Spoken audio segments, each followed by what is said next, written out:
Warahmatullahi wabarakatuh. Perkenalkan, nama saya Idul Saputra, NIM 32180029, mahasiswa Ekonomi Islam semester 5A YN Bukit Tinggi. Baik, di sini saya akan menjelaskan tentang permintaan tenaga kerja. Sebelumnya kita bahas dulu apa itu permintaan.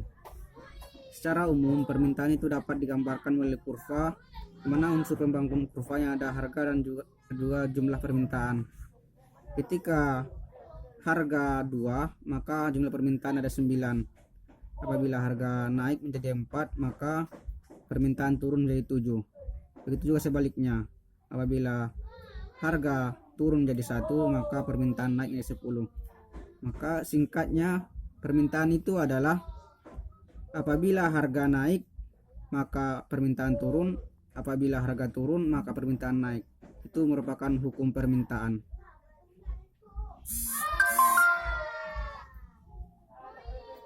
Kemudian kita kaitkan ke dalam permintaan tenaga kerja. Unsur pembangun kurva permintaan tenaga kerja ada upah dan juga ada jumlah tenaga kerja. Apabila upah 1,5 juta, maka permintaan tenaga kerja ada 6. Apabila upah ini naik menjadi 2 juta, maka permintaan turun menjadi 4. Begitu juga sebaliknya, apabila harga upah turun dari 1,5 juta menjadi 1 juta, maka jumlah tenaga kerja yang dibutuhkan juga diminta juga meningkat menjadi 8.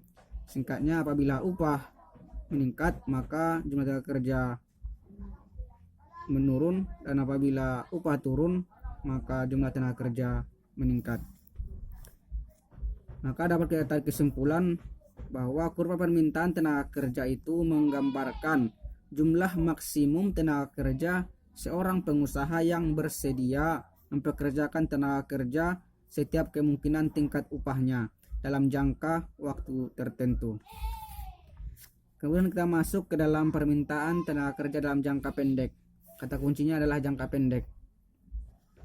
Unsur pembangun dalam kurva permintaan tenaga kerja dalam jangka pendek ada VMPP, di mana VMPP ini didapatkan dari P dikali MPP, yaitu harga dikali produk yang dihasilkan. Apabila input tenaga kerja atau tenaga kerja yang dipekerjakan adalah 1, maka output dari tenaga kerja ini ada 400. Apabila 2, maka output yang dihasilkan tenaga kerja ada 350. Apabila 3 yang dipekerjakan maka outputnya ada 300, dan apabila 4 output yang dihasilkan ada 250. Begitu seterusnya. Namun yang perlu kita perhatikan bahwa ada batasan untuk profit yang dihasilkan dari penambahan tenaga kerja ini.